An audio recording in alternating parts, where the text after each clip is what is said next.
Good evening, ladies and gentlemen, and welcome to today's video. Today I'm flying out the Kai 43 Otsu on Saipan, and I've been playing a lot of the Japanese trio lately after reaching jets in Britain, and I have to say I find that I'm very much enjoying this aircraft. Anyway, here we are. The first target is a Spitfire Mark 2B, I believe it is. Anyway. Unfortunately for me, he commits to this head-on pass and gets killed by that KI-96. But as we look around for other targets, we'll commence to dive and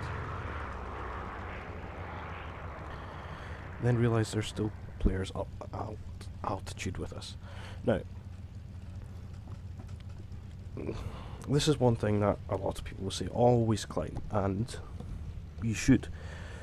Particularly if you're playing against the Japanese as the allies, because you will not be able to outmaneuver them. Even if you're in a Spitfire. Spitfires against Japanese, they try to turn fight, but I can tell you from experience, do not boom and zoom. Yes, the Spitfire does have a tendency to rip its wings, but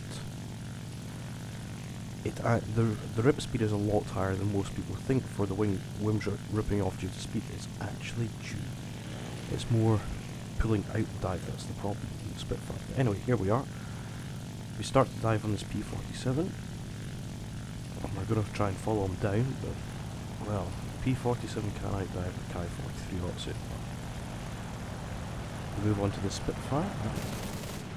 Not enough lead on the guns. I'm using tracers here, simply because tracers on these universal on these ones, as gives 2 high explosives and 1 armor piercing round. Usually like to have the armor piercing rounds useful in head-ons for trying to get pilot snipes for sending the bullet through the engine.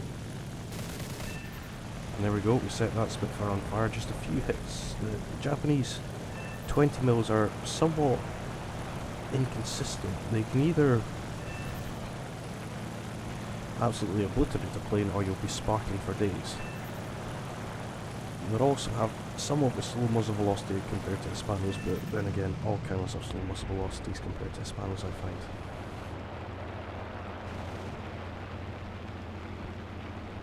Anyway, we're now engaged in a dogfight with this Mark 2B on my tail.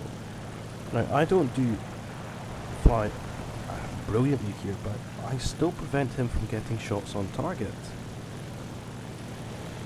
And really, the Kai-43 Otsu is an excellent dogfighter. With 2 nose-mounted 20mm, it's able to deal a lot of damage, and it's extremely manoeuvrable with an excellent roll rate, and nothing can turn with it, really, other than other Japanese aircraft. Now, here I break away and start to shoot up some of the AI here.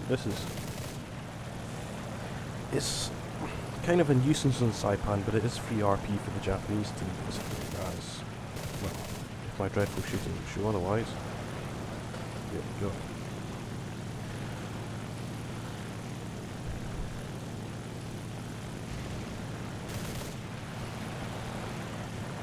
Anyway, the Kai-43 is an amazing dogfighter with good armament,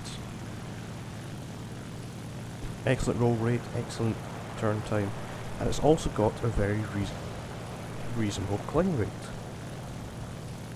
Anyway, here's the Spitfire again. I set him on fire. Put a couple of shots in there just to make sure, as my teammates were also still firing at him, and I've had quite a few kill steals off of it in the past few days. Anyway, I know a lot of people say this aircraft is a seal cover because of its manoeuvrability and armament, but then you're basically criticising the entire of the Japanese. Like, yes, it's manoeuvrable, yes, it's reasonably fast, very manoeuvrable, but you need to remember here, I'm fighting against aircraft that are at 3.3 when I'm against in a 4.0. I don't recall seeing a Mark 9 Spitfire in this game. Now that would be the Spitfire this would be fighting against. The Mark 9 is much faster, There's a much better climb rate, so you should be able to boom zoom above this aircraft, but for some reason I don't see it. Anyway, now here commences a great dogfight. I've only got about 40 rounds left at this point in my cannons. Well, actually, this is the only Mark 9 that you see here, and the thing is, we get a great dogfight. So I'm now very low on ammunition right now.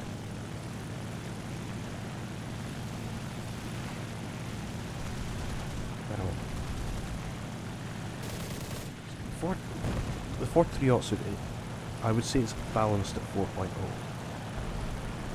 Aircraft there can't outclimb it, but if you get down tiered, it is very easy to club in this aircraft. But one thing you need to remember, as with all Japanese aircraft, the repair cost, it is over 8,000 lives, which is very high for a tier 1. Fairly high for a tier 3, not exceptionally, but you need to get at least kills there. And there we go. I shoot him down, and that completes the match, finishing on 3 kills and 2 AI kills. I can tell you come first in the team with Terror of the Sky, and all in all, very good match. Sorry if the commentary was disjointed, but I'm still trying to improve. And thank you very much for watching the video. I hope to see you again soon.